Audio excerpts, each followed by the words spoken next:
और जिस तरीके से कांग्रेस देश के हितों के साथ खिलवाड़ कर रही है, उस पर देश चिंतित है और इसलिए हमारे लोग चाहते हैं कि इस पर चर्चा हो। वहीं उसका financing support system Rajiv Gandhi foundation से भी जुड़ता है, जिसकी को प्रेसिडेंट हमारे इसी हाउस की एक सदस्य, जिसकी को प्रेसिडेंट इसी हाउस की एक सदस्य है। और यह जो forum of democratic leaders of Asia Pacific है, यह जम्मू कश्मीर स्टेट को एक अलग एंटिटी के रूप में देखता है। सर, जो घटना घटी है और जिस तरीके से चर्चाएं आई हैं, वह हमारे सदस्यों को बहुत ही उद्वेलित कर रही हैं और साथ ही साथ सिर्फ इनको ही उद्वेलित नहीं कर रही हैं, सारा देश चिंता व्यक्त कर रहा है। देश की सिक्योरिटी, देश की सुरक्षा, यह बहुत महत्वपूर्ण विषय है।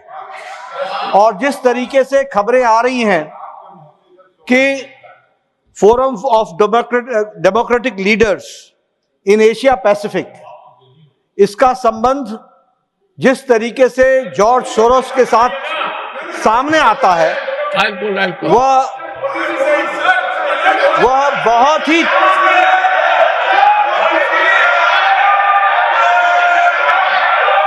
बहुत ही चिंताजनक है। वो बहुत ही चिंताजनक है, जिसकी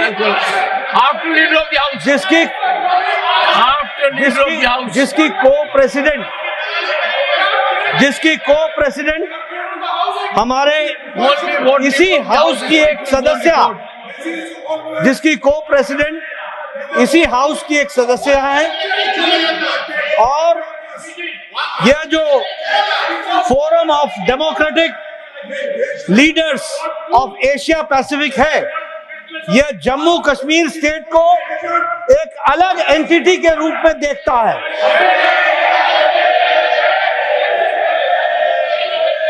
और चिंता की बात यह भी है कि इस संगठन का, FDL-AP का फाउंडेशन जो है, वो जहां कश्मीर को सेपरेट एंटिटी के रूप में देखता है, वहीं उसका financing support system Rajiv Gandhi foundation से भी जुड़ता है।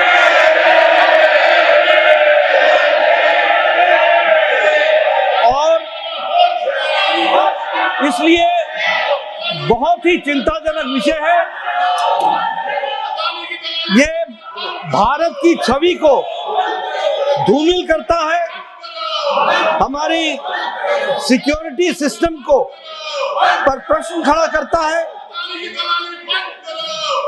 और जिस तरीके से कांग्रेस देश के हितों के साथ खिलवाड़ कर रही है, उस पर देश चिंतित है और इसलिए हमारे लोग चाहते हैं कि इस पर चर्चा हो।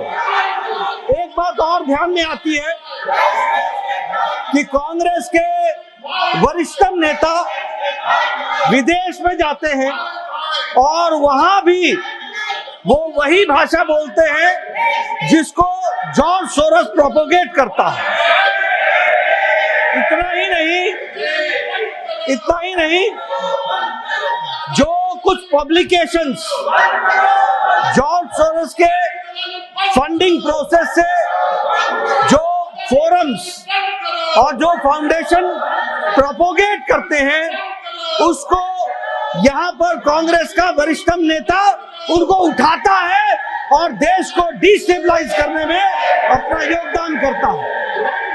और इसी बात को ध्यान में रखते हुए यह हम लोग चाहते हैं कि इस पर चर्चा हो। ये देश की आंतरिक सुरक्षा और बाह्य सुरक्षा और मैं सभापति जी आपको बताना चाहता हूं कि जब से मोदी जी के नेतृत्व में under the dynamic leadership of prime minister Modi, India has taken a long leap, and now India, which was 11th economic power in the world, has now become the 5th economic power in the world.